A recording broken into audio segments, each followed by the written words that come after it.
Sebelum ceritanya dimulai, silahkan tulis di kolom komentar dari daerah mana saja teman-teman yang menonton cerita ini.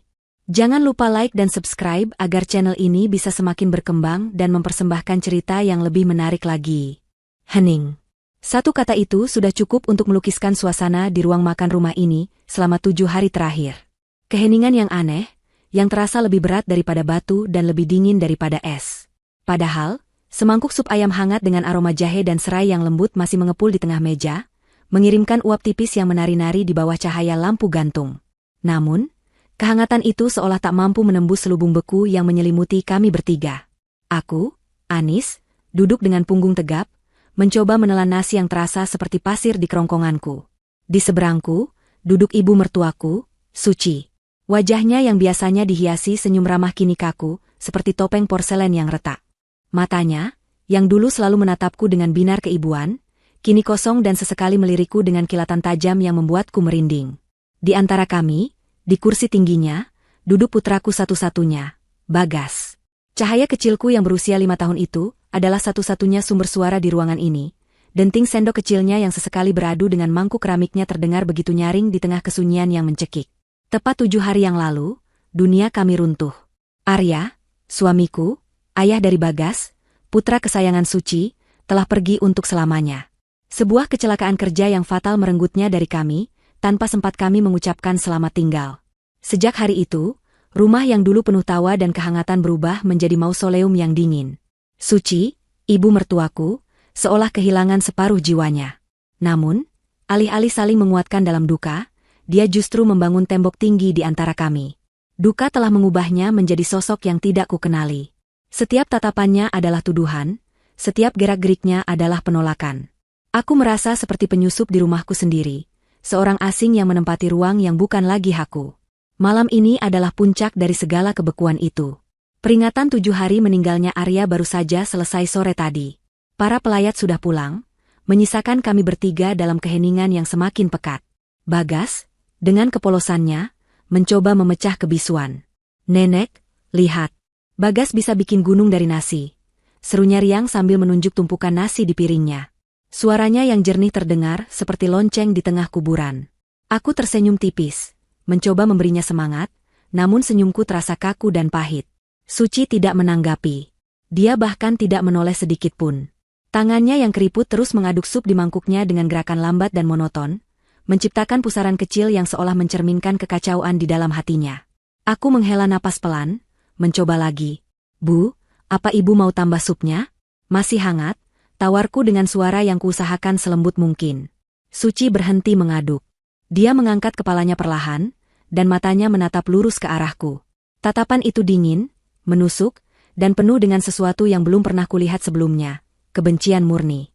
Selama beberapa detik yang terasa seperti selamanya, kami hanya saling pandang. Aku bisa mendengar detak jantungku sendiri berpacu di dalam dada. Akhirnya, dia meletakkan sendoknya di atas meja dengan bunyi dentang yang keras, membuat Bagas sedikit terlonjak kaget. "Sudah cukup sandiwaranya, Anis," desisnya. Suaranya serak dan tajam, seperti gesekan logam berkarat. Setiap kata yang keluar dari bibirnya seolah dilapisi racun. Aku terpaku di kursiku. "Sandiwara apa, Bu?" tanyaku lirih, meski sebagian dari diriku sudah tahu arah pembicaraan ini. "Sandiwara menantu yang baik. Sandiwara ibu yang berbakti." Semua itu sudah berakhir saat Arya, anakku, masuk ke liang lahat, lanjutnya, matanya menyipit. "Selama ini kau dan anak itu hanya menumpang hidup padanya. Kalian berdua hanyalah benalu yang bergantung pada putraku. Sekarang putraku sudah tidak ada, artinya kau bukan siapa-siapa lagi di rumah ini." Kata-kata itu menghantamku seperti gelombang pasang, merampas udara dari paru-paruku. Sakit. Lebih sakit daripada sayatan pisau manapun. Aku bisa merasakan air mata mulai menggenang di pelupuk mataku, tapi aku menahannya sekuat tenaga. Aku tidak akan memberinya kepuasan melihatku menangis. "Bu, ini juga rumahku. Rumah Arya," balasku, suaraku bergetar tak terkendali. Suci tertawa. Tawa yang kering dan tanpa kegembiraan. "Rumah Arya? Ini rumahku. Rumah yang kubangun bersama almarhum suamiku. Arya hanya menempatinya. Dan sekarang, aku tidak sudi rumah ini diisi oleh orang asing sepertimu. Kau dan anak itu, angkat kaki dari sini besok pagi." Jantungku seolah berhenti berdetak. Diusir? Tepat setelah 7 hari suamiku meninggal, ibu mertuaku sendiri tega mengusirku dan cucunya. Dunia di sekelilingku terasa berputar. Aku menatap wajahnya, mencari sisa-sisa kebaikan yang dulu pernah kulihat, tapi tidak ada. Yang ada hanyalah wajah seorang wanita yang dibutakan oleh duka dan keserakahan. Dia pasti berpikir semua harta peninggalan Arya akan jatuh ke tangannya. Di tengah kehancuran hatiku, sebuah suara kecil memecah ketegangan. "Nenek, mau kita pergi main?" Itu suara Bagas. Aku menoleh padanya. Putraku menatap neneknya dengan mata bulatnya yang jernih, sama sekali tidak mengerti racun yang baru saja disemburkan dari bibir wanita tua itu. Dia mengira perintah, "Angkat kaki," adalah sebuah ajakan untuk berpetualang. Lalu, hal yang paling menghancurkan hatiku terjadi. Bagas tersenyum lebar, senyum yang begitu tulus dan polos, lalu mengangguk setuju. "Iya, besok kita pergi." "Bagas mau ikut nenek," serunya lagi. Dia pikir ini adalah sebuah permainan baru. Kepolosannya, anggukannya, senyumnya, semua itu menjadi belati yang memutar-mutar luka di hatiku. Dia menyetujui perintah kejam neneknya tanpa tahu arti di baliknya. Suci melihat reaksi cucunya dan senyum sinis yang mengerikan tersungging di bibirnya. "Lihat, anakmu saja mengerti. Jangan jadi beban di sini lebih lama lagi," katanya, seolah senyum polos Bagas adalah pembenaran atas kekejamannya. Saat itu juga, sesuatu di dalam diriku patah. Tapi di saat yang bersamaan, sesuatu yang baru dan lebih kuat mulai tumbuh menggantikannya. Bukan lagi kesedihan, tapi amarah. Amarah yang dingin dan membara. Aku menundukkan kepala, bukan karena aku kalah, tapi untuk menyembunyikan kilat di mataku.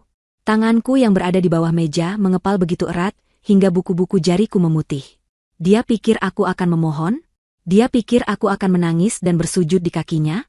Dia salah besar. Dia telah meremehkan kekuatan seorang ibu yang anaknya baru saja dihina. Aku mengangkat kepalaku kembali, menatap lurus ke matanya yang penuh kemenangan. Aku tidak mengatakan apa-apa.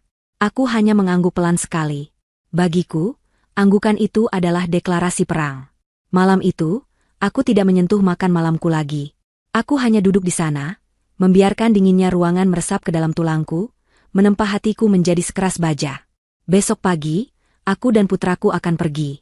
Tapi kami tidak akan pergi sebagai korban. Kami akan pergi untuk memulai hidup baru, dan aku bersumpah, wanita di hadapanku ini akan menyesali setiap kata yang diucapkannya malam ini sampai akhir hayatnya. Setelah makan malam yang terasa seperti pengadilan itu selesai, aku segera membawa Bagas masuk ke kamar. Putraku masih mengoceh dengan riang tentang petualangan yang akan kami lakukan besok. "Ibu, kita mau pergi kemana? Ke kebun binatang? Atau ke pantai? Boleh Bagas bawa mobil-mobilan yang merah?" tanyanya sambil melompat-lompat kecil di atas tempat tidur. Setiap kata riangnya terasa seperti tamparan bagiku. Bagaimana aku bisa menjelaskan padanya bahwa kami diusir? Bahwa nenek yang selama ini menyayanginya kini telah membuang kami begitu saja? Aku tidak sanggup. Untuk malam ini, aku akan membiarkannya hidup dalam dunianya yang indah. Tentu, sayang, Bagas boleh bawa mainan apa saja yang Bagas suka. Sekarang, Bagas tidur dulu, ya? Biar besok punya banyak tenaga, jawabku sambil berusaha tersenyum. Senyum itu terasa seperti topeng yang berat. Aku menemaninya hingga ia terlelap, napasnya yang teratur menjadi satu-satunya suara menenangkan di malam yang panjang ini. Wajahnya yang damai saat tidur, memeluk sebuah foto kecil bergambar ayahnya, adalah pemandangan yang memberiku kekuatan tak terbatas. Aku mengecup keningnya dengan lembut, berjanji dalam hati bahwa aku tidak akan pernah membiarkan siapapun melukai hatinya lagi. Setelah memastikan ia benar-benar pulas, aku bangkit dan memulai tugasku. Mengemas seluruh hidup kami ke dalam beberapa buah koper. Kamar ini, yang dulu menjadi saksi bisu cinta dan tawa kami bersama Arya, kini terasa asing dan sesak. Aku membuka lemari besar dari kayu jati, tempat pakaianku dan pakaian Arya tergantung berdampingan. Aroma parfum Arya yang khas masih samar-samar tercium di beberapa kemejanya. Aku mengambil salah satu kemeja flanel favoritnya, memeluknya erat, dan untuk pertama kalinya malam itu, aku membiarkan air mataku jatuh. Aku menangis tanpa suara, menangis untuk Arya, menangis untuk putraku, dan menangis untuk diriku sendiri yang harus begitu kuat di saat aku merasa begitu rapuh. Aku mengemas pakaian Bagas terlebih dahulu, lalu pakaianku. Setiap benda yang kusentuh seolah memutar kembali kepingan-kepingan memori. Sebuah gaun yang dibelikan Arya untuk ulang tahunku. Sepasang sepatu yang kami beli saat liburan. Semua terasa begitu menyakitkan. Aku bekerja dengan cepat, mencoba untuk tidak terlalu larut dalam kenangan. Aku hanya mengambil barang-barang yang paling penting. Pakaian, dokumen, beberapa album foto, dan mainan favorit Bagas. Aku tidak akan mengambil apapun yang bisa diperdebatkan kepemilikannya oleh Suci. Aku tidak butuh perabotan atau perhiasan darinya. Aku hanya butuh kenanganku dan masa depan putraku. Saat aku berjongkok untuk memeriksa laci paling bawah di sisi tempat tidur Arya, tanganku menyentuh sebuah benda keras. Sebuah kotak kayu kecil berukir sederhana. Kotak ini selalu ada di sana. Tapi Arya pernah berpesan agar aku tidak membukanya kecuali dalam keadaan darurat. Aku selalu menghormati privasinya dan tidak pernah bertanya apa isinya. Tapi malam ini, rasanya seperti inilah keadaan darurat yang dia maksud. Tanganku sedikit gemetar saat mengangkat kotak itu ke atas tempat tidur. Tidak ada kuncinya. Aku membukanya perlahan, dan bunyi engselnya yang berderit seolah memecah keheningan malam. Di dalamnya, tersusun dengan rapi, ada beberapa buku tabungan dari bank yang berbeda, beberapa lembar sertifikat investasi atas nama Arya dan namaku, serta sebuah amplop coklat tebal yang tersegel. Aku membuka buku tabungan satu persatu. Mataku terbelalak saat melihat saldo yang tertera di masing-masing buku. Jumlahnya jauh lebih besar dari yang pernah kubayangkan. Aku tahu Arya bekerja keras dan memiliki gaji yang bagus, tapi aku tidak pernah menyangka ia berhasil mengumpulkan sebanyak ini. Dia tidak pernah pamer, hidup kami selalu sederhana. Ternyata, di balik kesederhanaannya, suamiku adalah seorang perencana keuangan yang ulung, yang diam-diam membangun fondasi yang kokoh untuk keluarga kami. Kemudian, aku mengambil amplop coklat itu. Di luarnya tertulis namaku, untuk Anis, istriku tercinta. Aku merobek segelnya dengan hati-hati dan mengeluarkan selembar surat yang ditulis tangan oleh Arya. Tulisan tangannya yang rapi dan tegas, yang sangat kurindukan. Aku mulai membacanya. Sayangku Anis, jika kau membaca surat ini tanpaku di sisimu, itu artinya aku sudah gagal menepati janjiku untuk menua bersamamu. Maafkan aku. Aku tahu kau pasti sangat sedih sekarang. Tapi aku mohon, jadilah kuat. Jadilah kuat untuk jagoan kecil kita, Bagas. Aku menulis surat ini bukan untuk membuatmu semakin bersedih, tapi untuk memberimu bekal. Aku tahu sifat ibuku. Beliau adalah wanita yang baik, tapi duka dan rasa takut akan kehilangan bisa mengubah seseorang. Jika suatu saat beliau menjadi sulit, atau jika kau merasa tidak bisa lagi tinggal di sana, jangan pernah ragu untuk pergi. Kebahagiaanmu dan Bagas adalah prioritasku, bahkan setelah aku tiada. Air mataku kembali menetes, membasahi kertas surat itu. Aku melanjutkan membaca. Di dalam kotak ini, ada semua yang berhasil aku kumpulkan untuk kalian. Aku tidak pernah memberitahumu secara detail, karena aku tidak ingin kau khawatir. Anggap saja ini sebagai jaring pengaman kita. Gunakan semua ini untuk memulai hidup baru yang indah. Beli rumah yang nyaman di tempat yang kau suka, sekolahkan Bagas di sekolah terbaik, atau buka usaha yang selalu kau impikan. Lakukan apapun yang membuat kalian bahagia. Jangan biarkan siapapun, bahkan ibuku sendiri, merenggut kebahagiaan dan hak kalian. Semua aset ini adalah milikmu dan Bagas sepenuhnya, secara hukum. Aku sudah mengurus semuanya dengan pengacaraku. Cintailah hidupmu, sayang. Temukan kembali tawamu. Dan tolong, ceritakan pada Bagas setiap hari betapa ayahnya sangat mencintainya. Surat itu berakhir di sana. Selembar kertas itu terasa begitu berat di tanganku. Berat oleh cinta, tanggung jawab, dan harapan Arya. Air mata yang tadi mengalir karena kesedihan kini berubah menjadi air mata kekuatan dan rasa syukur yang luar biasa. Suamiku, bahkan dari alam baka, masih menjagaku dan putra kami. Dia telah mempersiapkan segalanya. Dia tahu. Entah bagaimana, dia tahu bahwa hari seperti ini mungkin akan datang. Surat dan peninggalannya ini bukan sekadar uang. Ini adalah perahu penyelamat yang dia kirimkan untuk kami di tengah badai. Ini adalah bukti cintanya yang abadi. Aku melipat surat itu dengan hati-hati dan memasukkannya kembali ke dalam amplop. Rasa takut dan kebingungan yang tadi menyelimutiku kini lenyap tanpa sisa, digantikan oleh sebuah tekad yang membara. Aku tidak lagi merasa seperti korban yang terusir. Aku adalah seorang pewaris. Seorang ibu yang telah diberi amanah besar oleh suaminya. Aku menatap semua koper yang sudah terisi penuh, lalu beralih menatap Bagas yang tertidur pulas. Wajahnya begitu tenang, seolah tahu bahwa masa depan kami akan baik-baik saja. Aku berjalan ke sisinya, mengelus rambutnya yang lembut. Tenang, nak. Ayah sudah menyiapkan perahu penyelamat untuk kita, bisikku pada angin malam. Dan ibu yang akan menjadi nahkodanya. Kita akan berlayar ke lautan yang baru, menuju cakrawala yang lebih cerah. Ibu berjanji. Malam itu, aku menyelesaikan kemasanku dengan hati yang mantap. Aku tidak lagi mengemas luka, tapi aku sedang mengemas sebuah awal yang baru. Fajar merekah di ufuk timur, mengirimkan seberkas cahaya keperakan yang menembus celah gorden jendela kamarku. Aku sudah terjaga sepanjang malam, ditemani oleh detak jam dinding yang seolah menghitung mundur waktu kami di rumah ini. Aku tidak tidur sedetik pun. Energi aneh yang berasal dari amarah dan tekad baru membuat mataku tetap terbuka. Aku sudah selesai berkemas jauh sebelum subuh. 3 koper besar dan 1 tas ransel berisi semua yang kami butuhkan kini berdiri tegak di dekat pintu, seperti tentara bisu yang siap berangkat perang. Aku memandang berkeliling kamar untuk terakhir kalinya. Kamar yang menjadi saksi bisu perjalanan cintaku dengan Arya, dari malam pertama kami sebagai suami istri hingga malam terakhirnya di dunia. Dindingnya seolah masih menyimpan gema tawa kami, dan udaranya masih menyimpan sisa-sisa aroma tubuhnya. Sebuah rasa sesak yang menyakitkan kembali menghantam dadaku, tapi aku segera menekannya. Tidak ada waktu untuk menangisi masa lalu. Masa depan putraku ada di tanganku. Aku membangunkan Bagas dengan lembut. Sayang, ayo bangun. Waktunya kita memulai petualangan, bisikku di telinganya.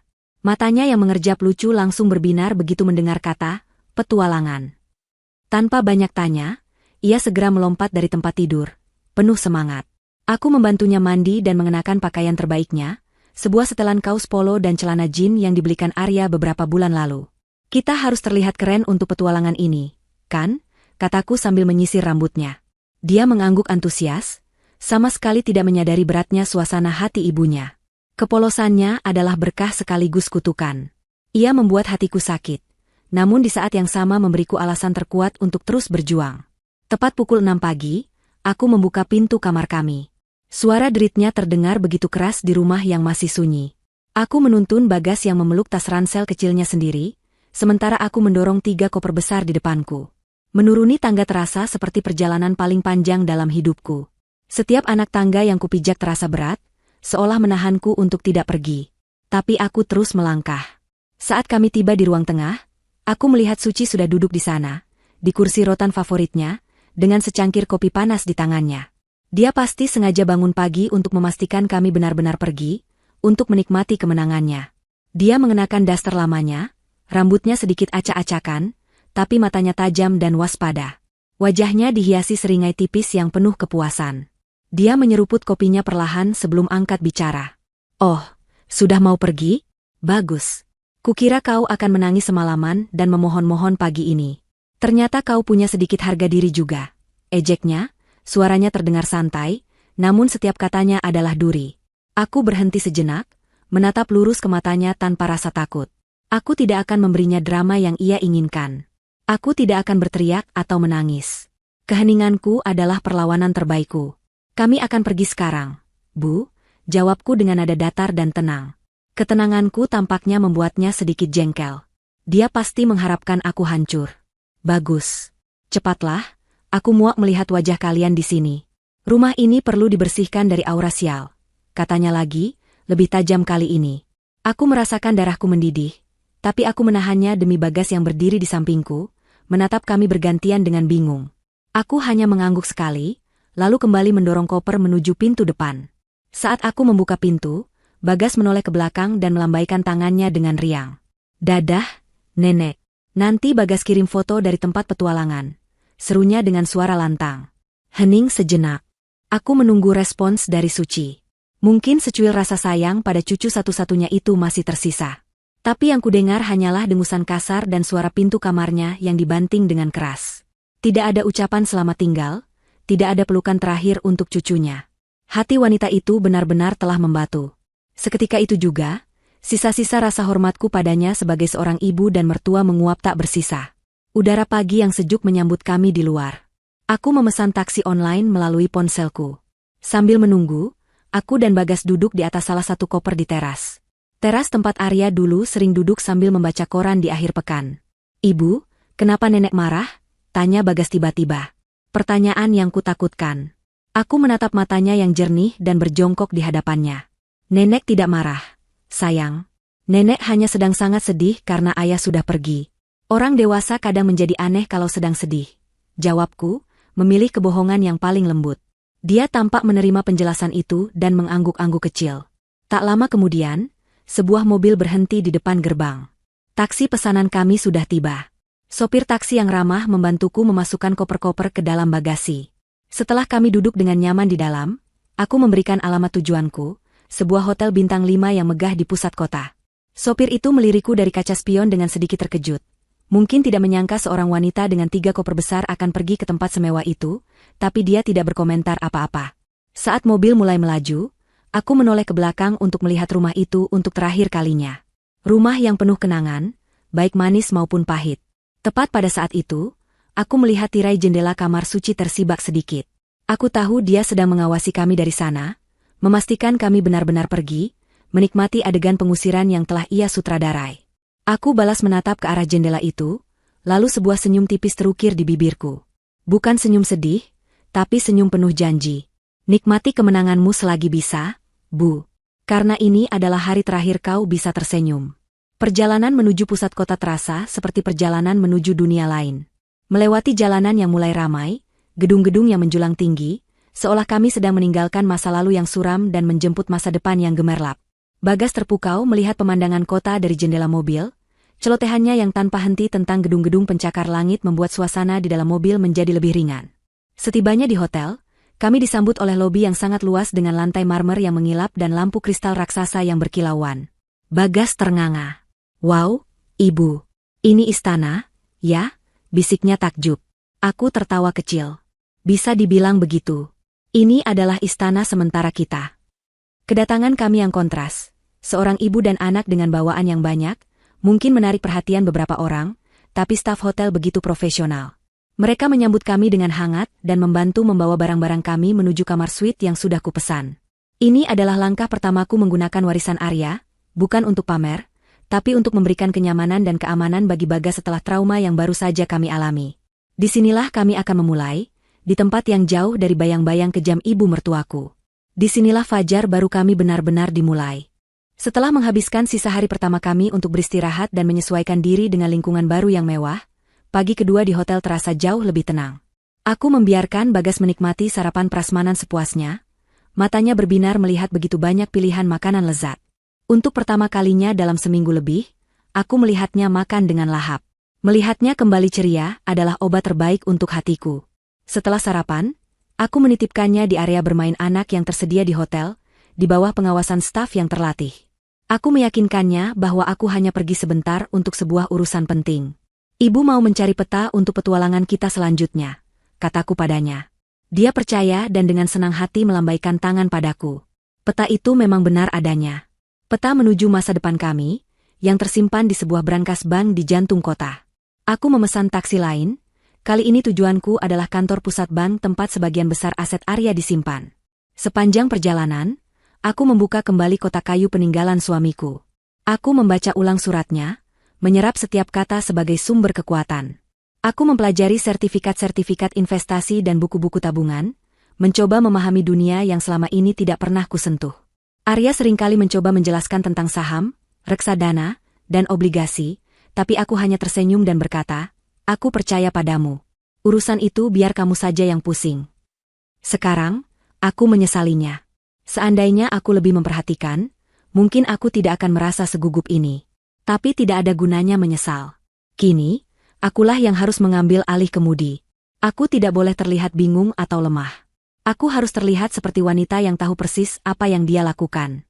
Gedung bank itu menjulang tinggi dan megah, terbuat dari kaca dan baja yang berkilauan di bawah sinar matahari. Aku menarik napas dalam-dalam sebelum melangkah masuk. Interiornya dingin dan hening, hanya terdengar dengungan pelan dari mesin pendingin udara dan suara ketukan jari di papan ketik. Aku langsung menuju bagian nasabah prioritas dan menyebutkan namaku serta nama almarhum suamiku. Tak lama, seorang pria parubaya yang rapi dengan setelan jas mahal keluar dari ruangannya dan menyambutku dengan hangat. Namanya Pak Tirtayasa, kepala manajer di cabang itu. Ibu Anis, silakan masuk. Saya turut berduka cita yang sedalam-dalamnya atas kepergian Pak Arya. Beliau bukan hanya nasabah kami, tapi juga teman diskusi yang menyenangkan.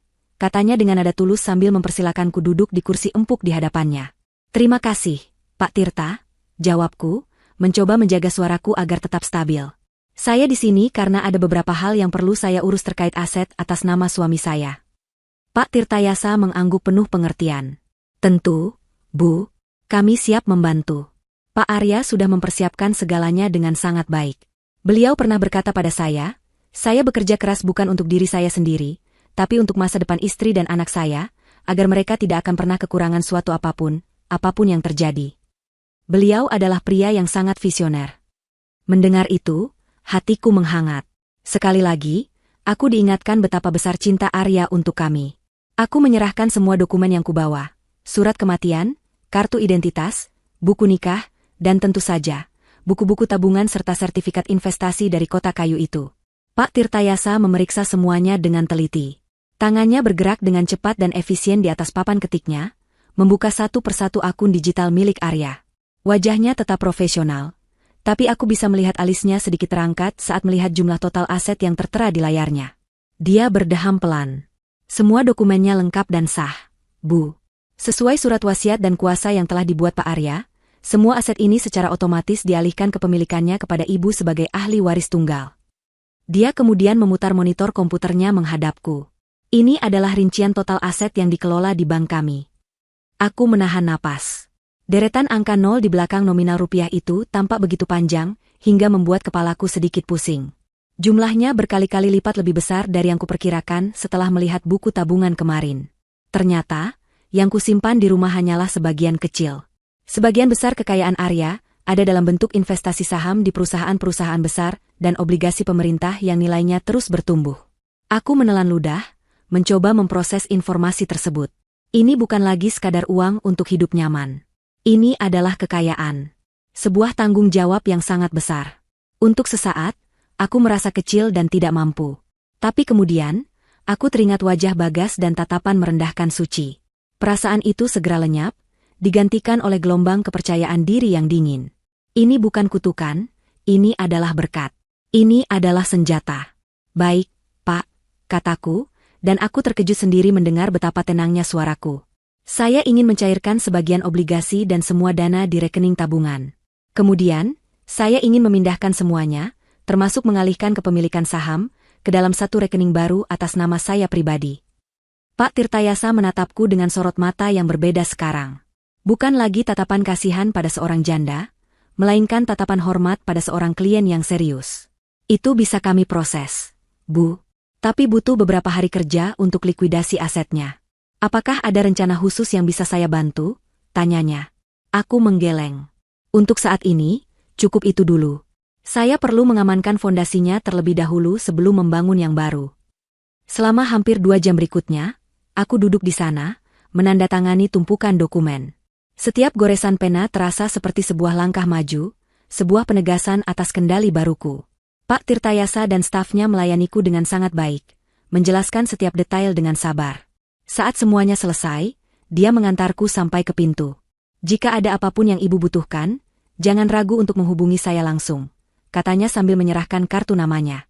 Aku menjabat tangannya dengan erat. Terima kasih banyak atas bantuan Anda, Pak. Saat aku melangkah keluar dari gedung ban yang dingin itu dan kembali ke bawah terik matahari, aku merasa seperti orang yang berbeda. Aku masuk sebagai Anis, seorang janda yang diusir. Aku keluar sebagai Anis, seorang wanita mandiri yang memegang kunci brankas masa depannya sendiri. Di tanganku, ada sebuah kartu ATM baru berwarna platinum, sebuah simbol kecil dari kekuatan finansial yang kini kumiliki. Aku menatap kartu itu sejenak, lalu tersenyum. Permainan baru saja dimulai. Tinggal di hotel mewah memang nyaman, tapi aku tahu ini bukanlah solusi jangka panjang. Kenyamanan sesaat tidak akan bisa menggantikan rasa memiliki sebuah rumah. Bagas membutuhkan stabilitas, sebuah tempat yang bisa ia sebut sebagai rumahnya sendiri, sebuah benteng di mana ia bisa tumbuh tanpa rasa takut dan cemas. Ia membutuhkan taman untuk berlari, kamar untuk menjejerkan mainannya, dan dinding yang diisi dengan tawa, bukan teriakan amarah. Setelah dana awal dari tabungan Arya berhasil kupindahkan ke rekening baruku, aku tidak mau membuang waktu. Malam itu, setelah Bagas tertidur lelap di ranjang empuk kamar hotel, aku duduk di depan laptopku, ditemani secangkir teh hangat. Aku tidak mencari kontrakan atau rumah sederhana. Tidak. Arya tidak bekerja sekeras itu hanya agar kami hidup seadanya. Suratnya jelas, beli rumah yang nyaman di tempat yang kau suka. Dan itulah yang akan kulakukan. Aku membuka situs-situs properti premium, mataku menelusuri daftar perumahan elit di pinggiran kota.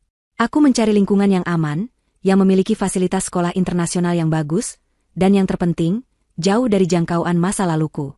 Aku ingin memulai lembaran yang benar-benar baru, di tempat di mana tidak ada seorang pun yang mengenalku sebagai menantu suci yang terusir. Setelah beberapa jam meneliti, satu area secara khusus menarik perhatianku, Kompleks Permata Hijau. Deskripsinya tentang keamanan 24 jam, lingkungan yang asri dengan danau buatan, dan klub komunitas yang lengkap terdengar sempurna. Ada beberapa rumah yang sedang dijual di sana, dan mataku terpaku pada satu foto.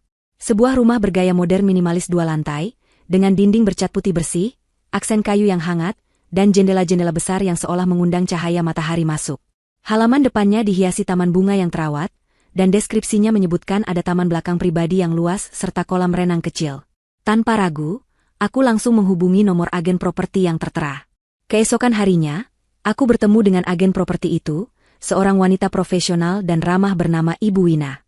Dia sedikit terkejut saat aku datang menemuinya bersama seorang anak kecil, tapi dia menyambut kami dengan sangat baik. Jadi, Ibu Anis tertarik dengan rumah di Permata Hijau, ya? Pilihan yang sangat bagus. Itu adalah salah satu properti terbaik kami saat ini, katanya sambil tersenyum. Saya ingin melihatnya hari ini juga, kalau memungkinkan, jawabku langsung. Aku tidak ingin bertele-tele. Aku tahu apa yang kuinginkan. Ibu Wina tampak terkesan dengan ketegasanku. Dia segera mengatur jadwal dan 1 jam kemudian, kami sudah berada di dalam mobilnya, menuju lokasi. Saat kami memasuki gerbang Kompleks Permata Hijau, aku langsung tahu bahwa ini adalah tempat yang tepat. Jalanannya lebar dan bersih, diapit oleh pohon-pohon rindang. Setiap rumah memiliki desain yang unik namun serasi, memancarkan aura kemewahan yang tenang. Akhirnya, kami berhenti di depan rumah yang kulihat di foto. Dalam kehidupan nyata, rumah itu jauh lebih indah. Terlihat kokoh dan megah, namun tetap terasa hangat dan ramah. Saat Ibu Wina membuka pintu depannya yang besar, kami disambut oleh ruang tamu yang lapang dengan langit-langit tinggi. Sinar matahari sore membanjiri ruangan melalui jendela-jendela kaca raksasa yang menghadap langsung ke taman belakang. Lantainya terbuat dari kayu parket yang mengilap, memberikan kesan alami dan mewah. Wow! Hanya itu kata yang keluar dari mulut Bagas. Dia melepaskan genggaman tanganku dan langsung berlari ke arah pintu kaca di ujung ruangan. Di baliknya, terhampar taman hijau dengan rumput yang dipangkas rapi dan sebuah kolam renang kecil yang airnya biru jernih berkilauan. Ibu, lihat, ada kolam. Boleh Bagas berenang di sini? Teriaknya, wajahnya berseri-seri dengan kebahagiaan murni yang sudah lama tidak kulihat. Hatiku menghangat seketika. Melihat binar di matanya, aku tahu aku telah menemukan tempat yang tepat. Aku berjalan menyusulnya ke taman belakang. Udaranya segar, dan aku bisa mendengar kicauan burung dari pohon-pohon di sekitar. Tempat ini terasa damai, sebuah dunia yang jauh berbeda dari rumah mertuaku yang pengap dan penuh ketegangan. Ibu Wina mengajak kami berkeliling. Rumah itu memiliki 4 kamar tidur yang luas, masing-masing dengan kamar mandi dalam. Dapur bersihnya modern dan lengkap dengan peralatan canggih. Ada juga ruang kerja kecil yang menghadap ke taman depan, tempat yang sempurna untukku mengelola investasiku nanti. Saat kami naik ke lantai 2 dan masuk ke salah satu kamar yang jendelanya menghadap ke taman belakang, Bagas langsung berlari ke arah jendela. Ini kamar Bagas. Ya, Bu? Dari sini Bagas bisa lihat kolam renang, katanya sambil menempelkan wajahnya ke kaca. Aku tersenyum dan mengelus kepalanya. Iya, sayang. Kalau Bagas suka, ini akan jadi kamar Bagas. Saat itu juga, aku membuat keputusan. Aku menoleh pada Ibu Wina yang sejak tadi mengamati interaksi kami dengan senyum tipis. Saya ambil rumah ini, kataku dengan mantap. Ibu Wina sedikit terkejut. Ibu tidak mau pikir-pikir dulu? Atau melihat properti lain sebagai perbandingan? Tanyanya, mungkin ini adalah transaksi tercepat yang pernah ia tangani. Aku menggeleng. Tidak perlu. Tempat ini sempurna. Putra saya menyukainya, dan itu sudah lebih dari cukup bagi saya. Saya akan bayar tunai. Kali ini, mata Ibu Wina benar-benar terbelalak. Membeli rumah semahal ini secara tunai bukanlah hal yang terjadi setiap hari. Tapi dia segera menguasai dirinya dan kembali tersenyum profesional. Baik, Bu Anis. Sebuah keputusan yang luar biasa. Saya akan segera siapkan semua dokumen yang diperlukan. Proses administrasi berjalan lebih cepat dari yang kuduga. Dengan bantuan pengacara yang direkomendasikan Ibu Wina, semua berkas selesai hanya dalam 2 hari. Saat aku mentransfer sejumlah besar uang dari rekeningku, tanganku tidak gemetar. Aku merasa tenang dan yakin. Ini bukanlah pemborosan. Ini adalah investasi. Investasi untuk kebahagiaan dan masa depan anakku. Hari penyerahan kunci adalah hari yang tak akan pernah kulupakan. Aku dan Bagas berdiri di depan pintu rumah baru kami. Ibu Wina menyerahkan sebuah kotak bludru kecil berisi sepasang kunci kepadaku. "Selamat atas rumah barunya, Bu Anis," katanya tulus. Aku memegang kunci itu, terasa dingin dan nyata di telapak tanganku. Ini bukan sekadar logam. Ini adalah kunci kebebasan kami. Aku berjongkok di depan Bagas dan memberikan kunci itu padanya. "Ayo, jagoan. Buka pintu istana baru kita." Dengan tangan mungilnya yang sedikit gemetar karena antusias, Bagas memasukkan kunci ke lubang dan memutarnya. Bunyi, klik, dari kunci yang terbuka adalah suara terindah yang pernah kudengar. Pintu itu terbuka, dan kami melangkah masuk bersama. Bukan lagi sebagai tamu, tapi sebagai pemilik. Saat Bagas berlari girang menjelajahi setiap sudut rumah kosong yang menggema, aku berdiri di tengah ruang tamu, memejamkan mata sejenak. Aku bisa merasakan kehadiran Arya di sisiku, tersenyum bangga. "Terima kasih, sayang," bisikku pada angin. Sore itu, saat senja mulai turun, aku mengambil ponselku. Aku memotret Bagas yang sedang tertawa sambil mencelupkan kakinya di pinggir kolam renang, dengan latar belakang rumah baru kami yang megah. Tanpa pikir panjang, aku mengunggah foto itu ke akun media sosialku, akun yang sudah lama tidak aktif. Aku menandai beberapa teman dan kerabat jauh, lalu menulis sebuah keterangan singkat, memulai babak baru di istana kecil kami. "Terima kasih, Ayah. Aku tahu, cepat atau lambat, kabar ini akan sampai ke telinga yang tepat dan aku sudah siap." 2 hari pertama di rumah baru terasa seperti mimpi. Kami belum punya banyak perabotan, hanya kasur yang kami beli secara online dan beberapa peralatan masak darurat. Tapi rumah itu tidak pernah terasa kosong. Kami mengisinya dengan tawa. Kami berkemah di ruang tamu, memesan pizza, dan menonton film kartun di laptop hingga larut malam.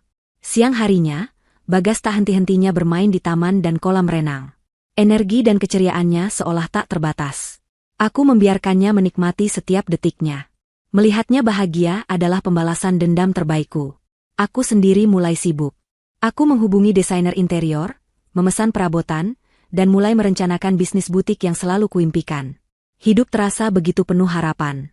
Sementara itu, ratusan kilometer jauhnya, di sebuah rumah yang terasa semakin sunyi dan pengap, Suci menjalani hari-harinya dengan perasaan hampa dan gusar. Sejak kepergianku, rumah itu terasa terlalu besar dan sepi. Tidak ada lagi celoteh, Bagas yang biasanya membuatnya kesal namun, sekaligus meramaikan suasana. Tidak ada lagi aku yang bisa ia perintah-perintah. Yang tersisa hanyalah keheningan dan tumpukan tagihan yang mulai menggunung di atas meja. Cicilan rumah yang biasa dibayar lunas oleh Arya kini menjadi tanggungannya. Tagihan kartu kredit dari gaya hidup borosnya sudah jatuh tempo. Dia mulai cemas, tapi keangkuhannya masih menenangkannya. Dia yakin, cepat atau lambat, pengacara Arya akan menghubunginya dan memberitahukan bahwa seluruh harta putranya jatuh ke tangannya. Dengan uang itu, semua masalahnya akan selesai. Dia hanya perlu menunggu. Ponselnya berdering pada suatu sore. Nama yang tertera di layar adalah Rika, sepupunya dari luar kota yang terkenal paling ingin tahu dan suka bergosip. Suci mengangkatnya dengan malas. "Halo, Rika. Ada apa?" Sapanya dengan nada sedikit ketus. "Suci. Aku baru dengar kabar soal Arya, aku turut berduka cita ya, sayang." Suara Rika terdengar penuh simpati yang dibuat-buat. "Iya, terima kasih," jawab Suci singkat. "Terus, aku juga dengar katanya si Anis sudah tidak tinggal sama kamu lagi ya? Kasihan sekali dia. Sekarang tinggal di mana setelah kamu usir? Pasti susah hidupnya jadi janda bawa anak satu," lanjut Rika, nadanya penuh rasa ingin tahu yang tak terselubung. Suci tersenyum sinis. Inilah yang ingin didengarnya. Simpati orang-orang atas nasibnya dan cibiran untukku. Biarkan saja. Paling sekarang dia tinggal di kontrakan sempit di pinggir kali. Biar tahu rasa bagaimana susahnya hidup tanpa bergantung pada anakku. Itu hukuman yang pantas untuknya, jawab Suci dengan nada penuh kemenangan. Di seberang telepon, Rika terdiam sejenak. Keheningan itu membuat Suci sedikit heran. "Rika, kamu masih di sana?" tanyanya. Terdengar suara Rika berdeham. "Begini, Suci. Sepertinya kamu salah informasi, deh," kata Rika pelan. "Salah informasi bagaimana?" tanya Suci, mulai merasa tidak enak. "Tadi aku tidak sengaja lihat postingan Facebook salah satu keponakan kita. Dia membagikan foto dari Anis. Fotonya baru, diunggah kemarin," jelas Rika. Jantung Suci mulai berdebar sedikit lebih cepat.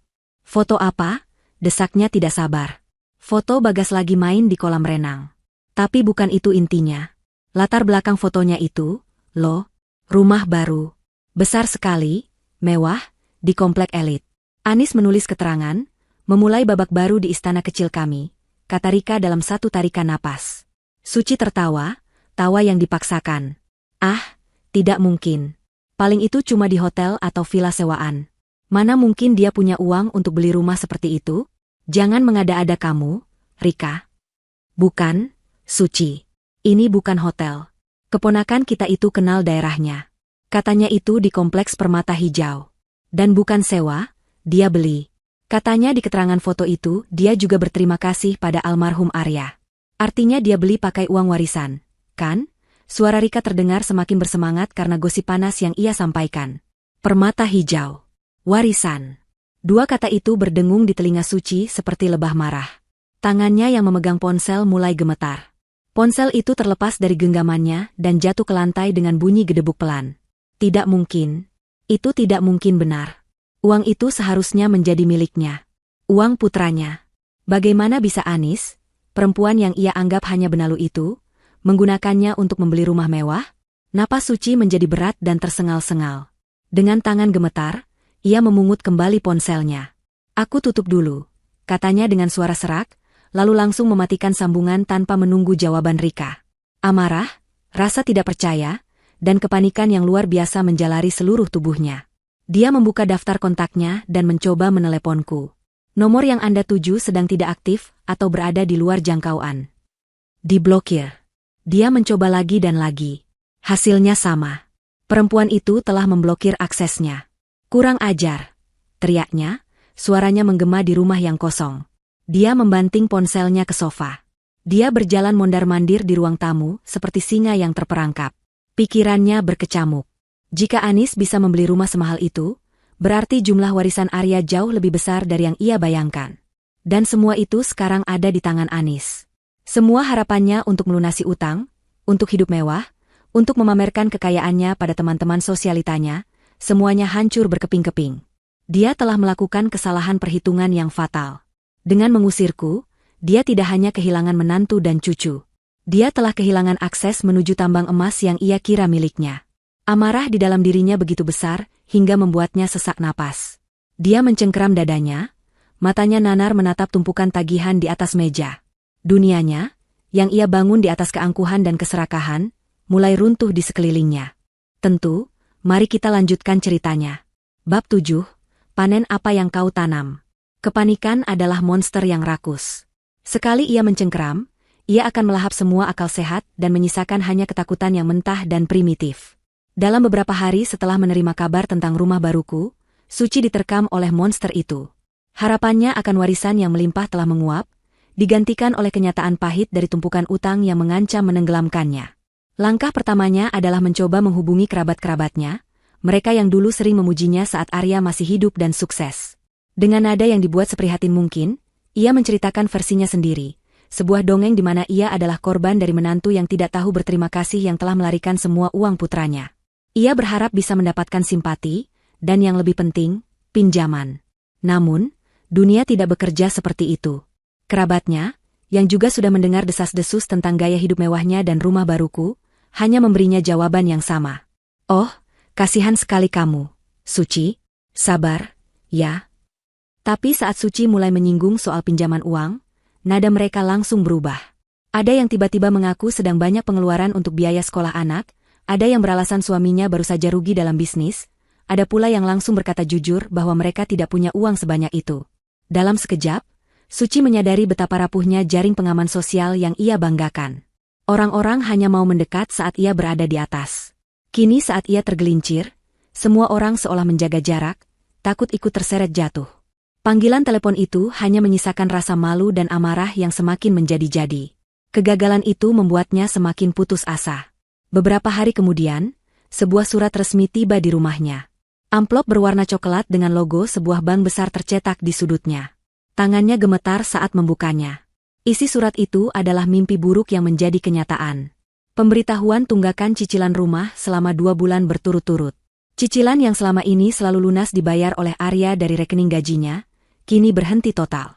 Surat itu menyatakan dengan bahasa hukum yang dingin dan tanpa ampun, bahwa jika seluruh tunggakan beserta dendanya tidak dilunasi dalam waktu 30 hari, pihak bank akan memulai proses penyitaan aset.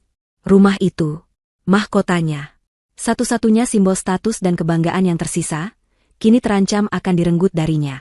Dia terduduk lemas di sofa ruang tamu yang mulai terasa usang. Ruangan yang dulu terasa megah kini seolah menyusut, dindingnya terasa menghimpit. Keheningan di rumah itu kini terasa mengejek, menertawakan nasibnya. Di tengah keputusasaannya, bel pintu berbunyi. Suaranya yang nyaring membuatnya terlonjak kaget. Ia mengintip dari jendela. 2 orang pria berbadan tegap dengan kemeja ketat berdiri di depan terasnya. Mereka tidak terlihat seperti tamu biasa. Dengan perasaan was-was, ia membuka pintu sedikit. "Selamat siang. Apa benar ini dengan Ibu Suci?" tanya salah satu pria itu, suaranya berat dan datar. "Iya, saya sendiri." "Ada apa?" jawab Suci mencoba terdengar galak. Pria yang satunya tersenyum, senyum yang tidak sampai ke matanya. "Kami dari perusahaan kolektor. Ada beberapa tagihan kartu kredit dan pinjaman pribadi atas nama ibu yang sudah jauh melewati jatuh tempo. Kami datang untuk menagih." Dunia Suci seolah berputar. Penagih utang. Mereka benar-benar datang ke rumahnya. Rasa malu yang membakar menjalar di sekujur tubuhnya. "Saya tidak punya uang," bentaknya, mencoba menutup pintu, tapi sebuah sepatu bot yang besar menahan daun pintu. "Kami dengar ibu baru saja berduka," kata pria pertama, nadanya berubah menjadi lebih sinis. "Putra ibu, Pak Arya, adalah orang sukses. Tentu beliau meninggalkan banyak warisan untuk ibunya. Kan? Kami hanya minta hak kami." Mereka tahu. Entah bagaimana, kabar tentang kematian Arya sudah menjadi informasi publik di kalangan para pemberi pinjaman. Mereka semua menunggu, seperti burung pemakan bangkai, mengira akan ada sisa-sisa kekayaan yang bisa mereka patuk. "Pergi kalian.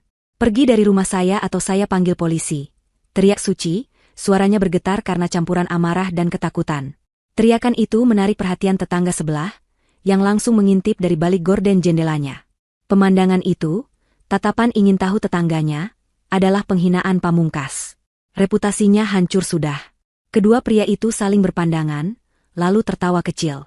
"Baiklah, Bu. Kami akan pergi untuk hari ini. Tapi kami akan kembali. Dan lain kali, kami tidak akan seramah ini," kata salah satu dari mereka sebelum akhirnya berbalik dan pergi. Suci segera membanting pintu dan menguncinya. Ia bersandar di balik pintu, napasnya memburu, tubuhnya luruh ke lantai. Ia menangis. Bukan tangis kesedihan, tapi tangis frustrasi, tangis seorang ratu yang mahkotanya direbut paksa. Dia sendirian. Ditinggalkan kerabat, diancam oleh bank, dan kini diteror oleh penagih utang. Semua jalan terasa buntu. Di tengah isak tangisnya, satu nama terus berulang di benaknya seperti mantra. Anis. Semua ini salah Anis. Perempuan itu harus membayar semua ini. Perempuan itu harus mengembalikan apa yang menjadi haknya. Dalam keputusasaan itu, sebuah rencana licik mulai terbentuk. Dia harus bisa menghubungi Anis, dengan cara apapun. Dia tidak akan menggunakan amarah. Dia akan menggunakan senjata paling kuno dan paling ampuh, rasa bersalah. Dia akan memohon, menangis, dan berpura-pura menyesal. Dia akan membuat Anis merasa seperti anak durhaka jika tidak menolong ibu mertuanya yang malang ini. Itulah satu-satunya jalan keluar yang tersisa. Sementara kehidupan Suci runtuh berkeping-keping, duniaku justru sedang dibangun kembali, bata demi bata, dengan fondasi yang kokoh. Rumah baru kami tidak lagi terasa kosong.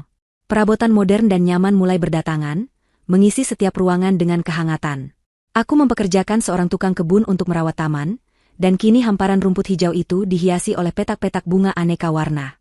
Aku dan Bagas menghabiskan suatu pagi yang cerah di toko Cat, membiarkannya memilih sendiri warna untuk dinding kamarnya.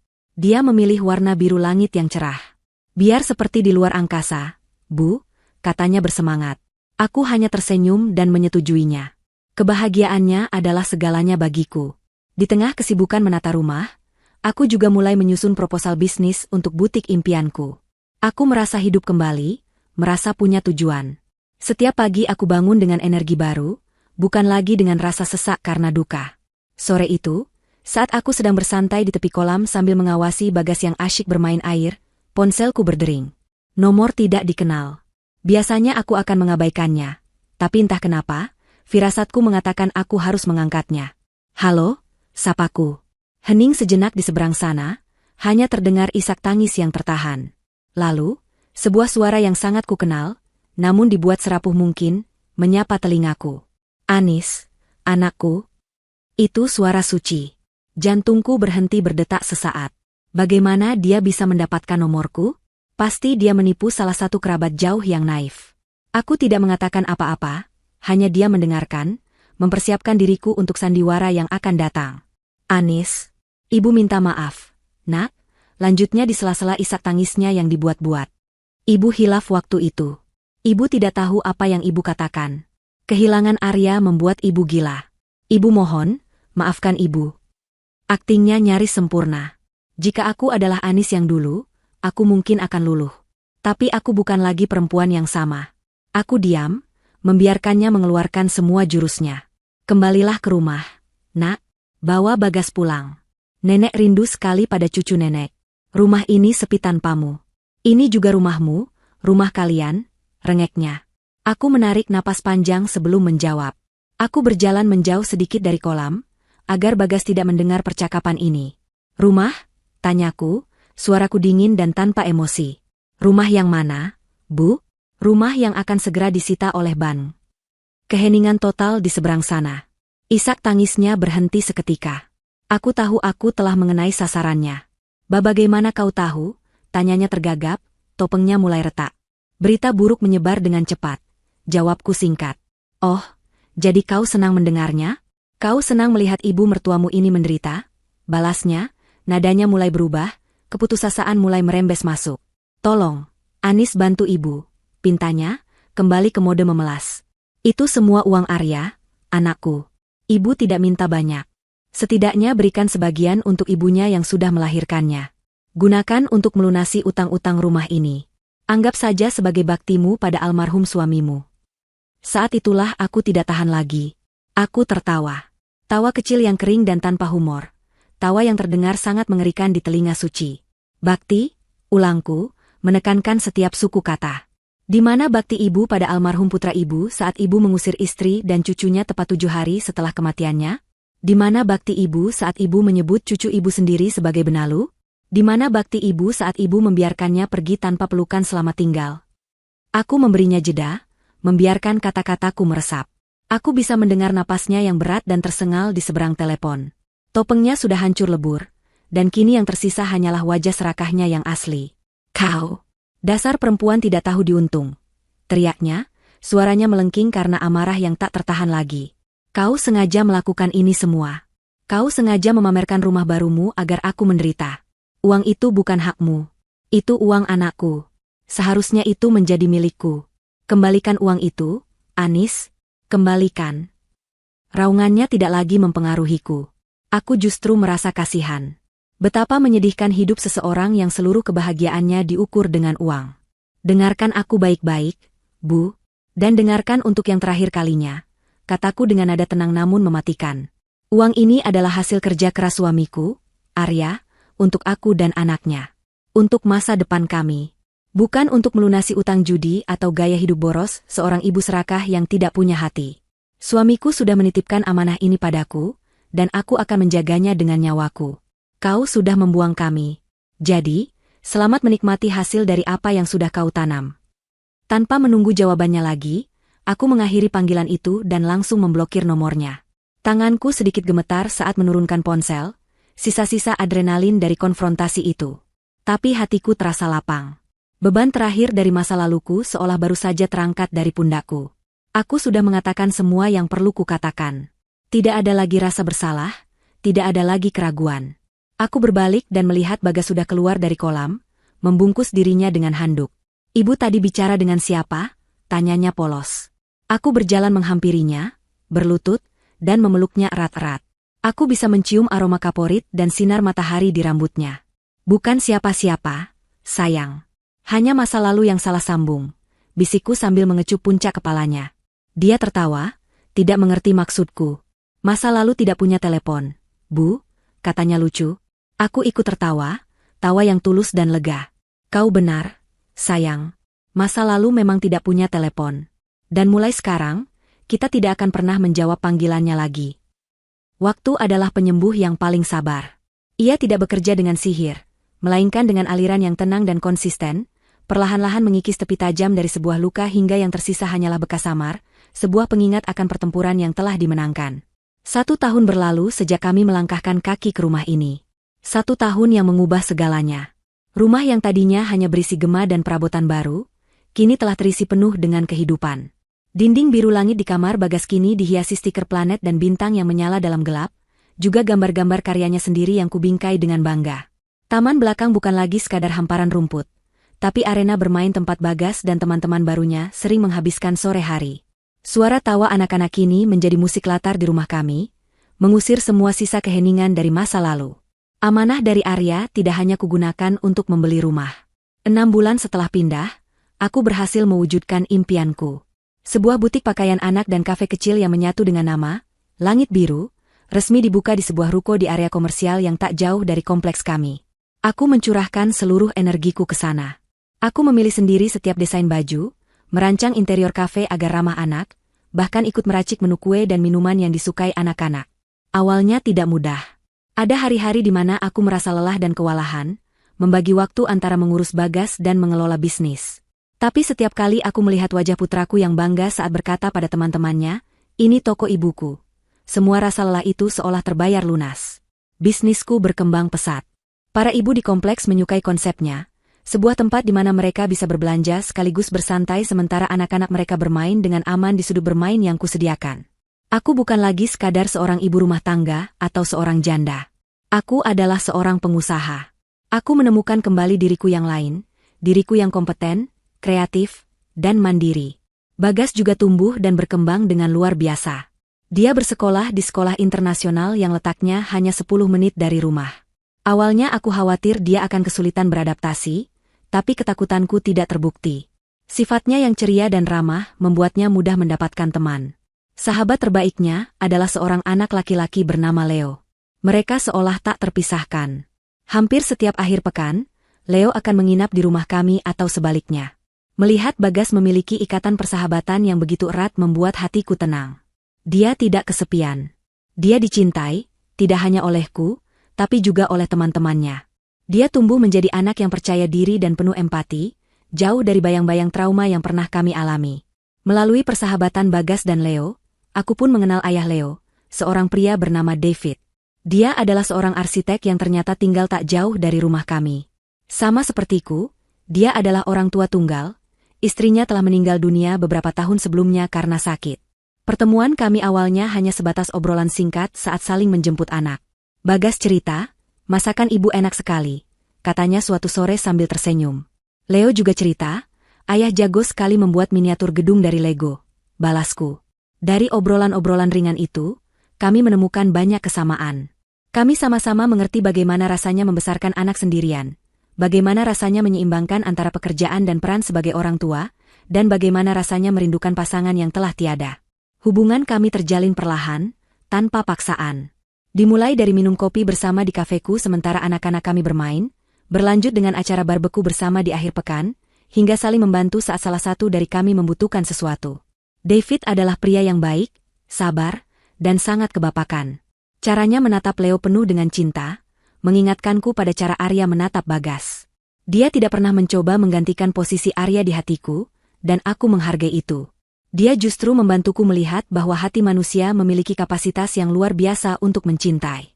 Bahwa menyayangi orang baru tidak berarti mengurangi rasa sayang pada orang yang telah pergi.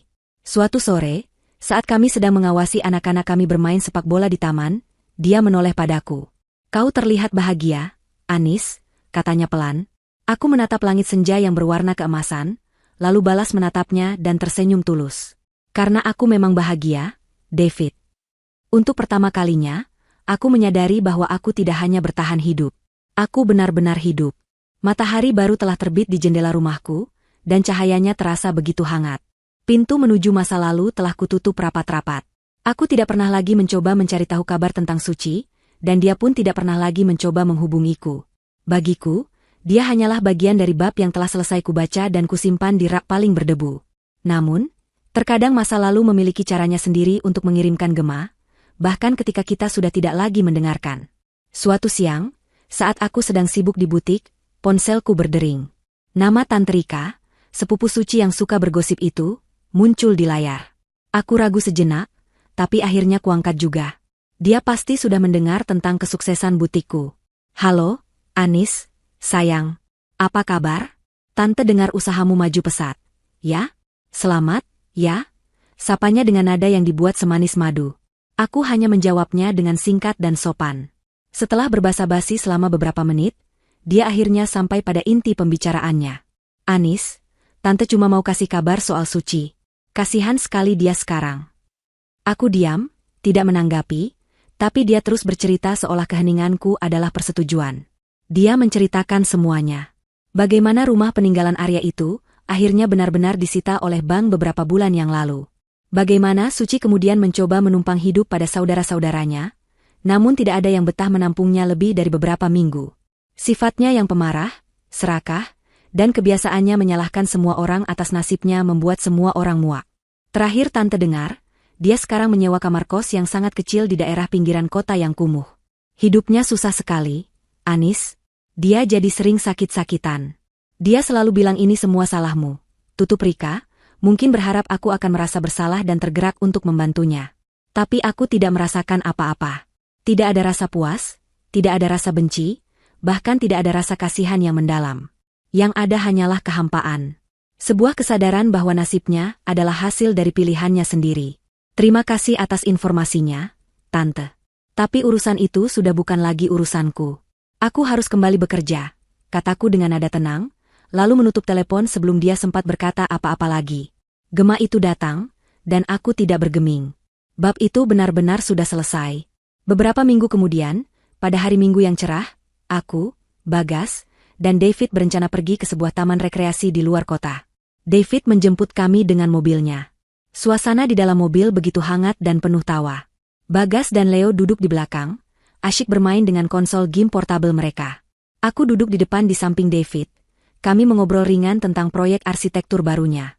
Saat mobil kami berhenti di sebuah persimpangan lampu merah yang cukup ramai, mataku tanpa sengaja menatap ke arah halte bus di sisi jalan.